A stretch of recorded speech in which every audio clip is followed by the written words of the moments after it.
आजभोलिको कम्पिटिसनको जमानामा विश्वमा यस्ता धेरै व्यक्तिहरू छन् जसलाई खान र सुत्नको लागि पनि समय छैन।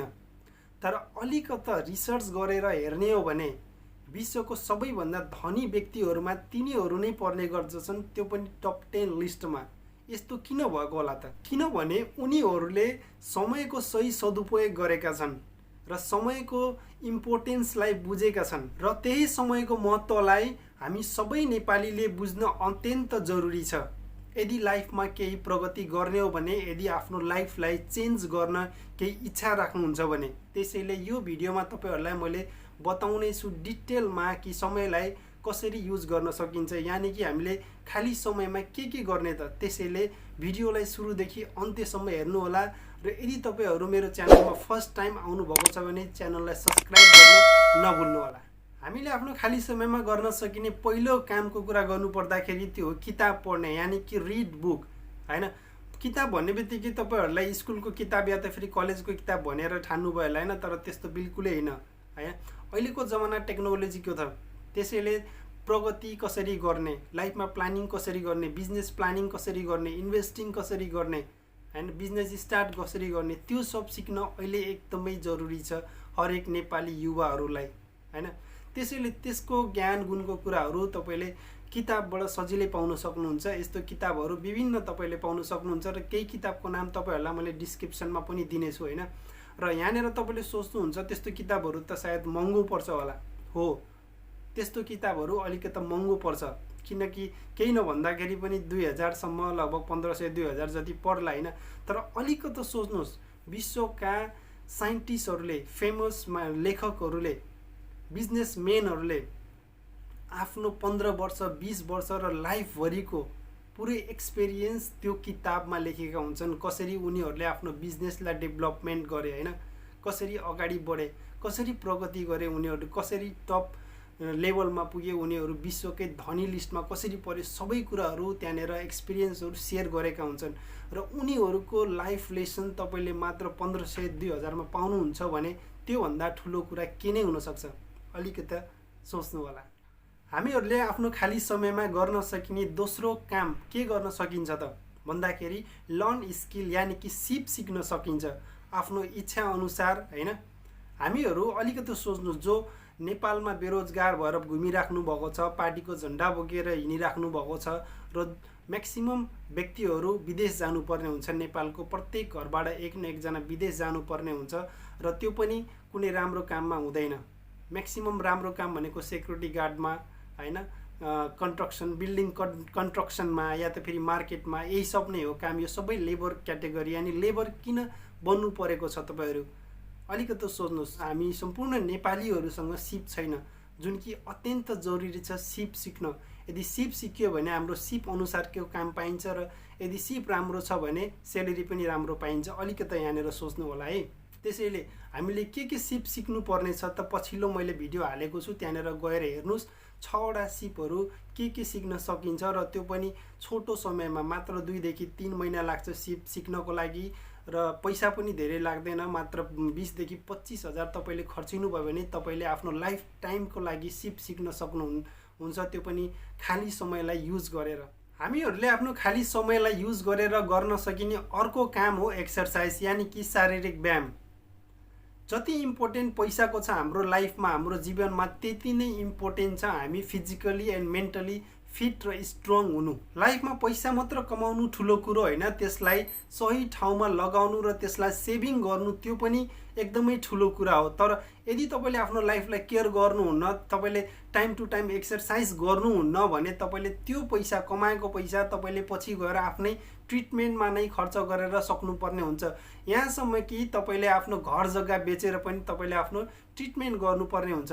तर तपाईले दिनहुँ 20 देखि 25 मिनट, आधी घण्टा, जे जति हुन्छ एक्सरसाइज गर्नुभयो भने त्यो अवस्था तपाईको लाइफमा आउँदैन। त्यसैले, हैन, खाली समय छ भने एक्सरसाइज गर्नुपर्छ, हैन। तर धेरै यस्तो व्यक्तिहरू छन्, यदि तपाईहरुले सुझाव दिनु हो भने एक्सरसाइज गर्नुपर्छ, हैन, टाइम टु टाइम गर्नुपर्छ भन्नुभयो भने उहाँहरूले भन्नुहुन्छ टाइम नै छैन। तर उहाँहरूलाई फिल्म हेर्नको लागि, साथीहरूसँग गफ जोड्नको लागि, टिकटकमा भिडियो हेर्नको लागि उहाँहरूसँग टाइम हुन्छ। अलिकति सोच्नुहोस्, तपाईले एक्सर्साइज गर्ने आफ्नो हेल्थको लागि हो, आफ्नो बडीको लागि हो, अरूको लागि त होइन नि। खाली समयमा गर्न सकिने अर्को काम हो लर्न इङ्ग्लिस, यानि कि इङ्ग्लिस सिक्नुपर्ने। आजभोलिको जमानामा तपाईँहरूलाई सबैलाई थाहा नै होला इङ्ग्लिसको कति ठुलो महत्त्व छ। कुनै पनि किताब होस्, कुनै पनि बिजनेस सम्बन्धी कुरा होस्, या त फेरि कुनै इम्पोर्टेन्स न्युज होस्, सबै इङ्ग्लिसमा नै हुन्छ। हामी नेपालीहरू पछि परेको किन हो त? यो पनि एउटा कारण हो कि हामी नेपालीहरूलाई इङ्ग्लिस आउँदैन, न त लेख्न आउँछ न त पढ्न नै आउँछ। विदेशमा जानुहुन्छ त्यहाँनिर पनि राम्रो पोस्ट पाइँदैन, किनभने इङ्ग्लिस आउँदैन, कम्प्युटरको नलेज छैन, कुनै स्किल छैन, अनि कहाँबाट पाइन्छ त राम्रो जागिर?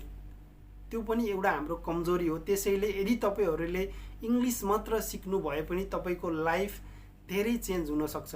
धेरै कुराहरू सिक्न सक्नुहुन्छ आफ्नो लाइफमा, धेरै कुराहरू बताउन सक्नुहुन्छ अरूलाई, र आफ्नो जब स्किललाई पनि बढाउन सक्नुहुन्छ। त्यसैले हामी सम्पूर्ण नेपालीहरूले इङ्ग्लिस सिक्न अत्यन्तै जरुरी छ। यो कुरा तपाईँहरूले सबैले बुझ्नु होला। र अर्को कुरा के भन्छु भन्दाखेरि आजभोलिको जमानामा इङ्ग्लिस ल्याङ्ग्वेज सिक्नु कुनै ठुलो कुरा होइन सबैको लागि, किनभने इन्टरनेटको जमाना छ र सबैको हातमा मोबाइल छ र सबैको हातमा इन्टरनेट छ। कति सुविधा छ आफै सोच्नु होला। र युट्युबमा गएर तपाईँले सर्च गरे पनि तपाईँले विभिन्न इङ्ग्लिस ल्याङ्ग्वेजका कोर्सहरू सजिलै पाउन सक्नुहुन्छ। त्यहाँबाट पनि तपाईँले सजिलै इङ्ग्लिस ल्याङ्ग्वेजलाई इम्प्रुभ गर्न सक्नुहुन्छ। हामीहरूले आफ्नो खाली समयमा गर्न सकिने अर्को काम के हो त भन्दाखेरि त्यो हो भिजिट गर्न सकिन्छ, यानि कि आफ्नो कामदेखि बाहेक आफ्नो पर्सनल लाइफमा पनि टाइम दिन अति आवश्यक छ। आफ्नो फ्यामिलीसँग हुन्छ कि आफ्नो साथीहरूसँग हुन्छ, होइन? कामले गर्दाखेरि माइन्ड अलरेडी ह्याङ भएको हुन्छ, डिप्रेस भएको हुन्छ, टेन्सन भएको हुन्छ, होइन? तर त्यो अवस्थामा यदि तपाईँहरू कतै राम्रो ठाउँमा, रमणीय ठाउँमा घुम्न जानुभयो भने तपाईँको माइन्ड चेन्ज भएर आउँछ। जब तपाईँ घुमेर आउनुहुन्छ, ब्याक आउनुहुन्छ आफ्नो काममा, त्यसपछि तपाईँले आफ्नो काममा पनि वृद्धि आउँछ र तपाईँलाई काम गर्ने मन र जाँगर पनि बढेर आउँछ। त्यसैले हामीले आफ्नो काम मात्र होइन, हामीले आफ्नो टाइम आफ्नो फ्यामिली, आफ्नो साथीहरूसँग र आफूलाई पनि दिन जरुरी छ। आफू ह्याप्पी हुन पनि त जरुरी छ नि, होइन? त्यसैले यदि तपाईँहरूलाई छोटो समय मिल्छ, 1 घन्टा 2 घन्टा 3 घन्टा यदि एक्स्ट्रा टाइम छ भने कहिलेकाहीँ, होइन, मात्र रुममा सुतेर मोबाइल हेरेर मुभी हेरेर बस्नुभन्दा गएर गार्डन कतै वरपर छ भने, घुम्ने ठाउँहरू छ भने गएर घुम्नुहोस्, हेर्नुहोस्, आफ्नो मुड चेन्ज गर्नुहोस्। हेर्नुभयो नि साथीहरू, होइन, यो त्यो 5 किसिमको तरिका, जुन तरिकालाई युज गरेर तपाईँले आफ्नो खाली समयलाई बिताउन सक्नुहुन्छ। यो होइन कि तपाईँकोसँग खाली समय छ मात्र मुभी हेर्नु छ, सुत्नु छ, फाल्टु कुराहरू गरेर गफ जोतेर बस्नु छ, होइन? त्यो मात्र लाइफ होइन नि, होइन? लाइफमा केही गर्नु छ भने हामीले समयलाई बुझ्नु जरुरी छ, समयलाई इज्जत गर्नु जरुरी छ, समयको महत्त्वलाई बुझ्न जरुरी छ, समयलाई सही ठाउँमा उपयोग गर्न जरुरी छ, होइन? लाइफमा केही लर्न गर्नु छ, केही प्रगति गर्नु छ भने यो कुरा कहिले नभुल्नु होला। यदि टाइम छ भने केही कुराहरू सिक्न इच्छा गर्नुहोस्, होइन? हो, थाकेको हुन्छ, कति बेला थाकेको हुन्छ काममा, कति बेला टेन्सन हुन्छ, तर सोचेर थाक्यो एभ्रिडे भनेर त त्यसरी लाइफ त जस्ताको तस्तै हुन्छ, होइन? अगाडि बढ्ने त कुनै चान्सै छैन।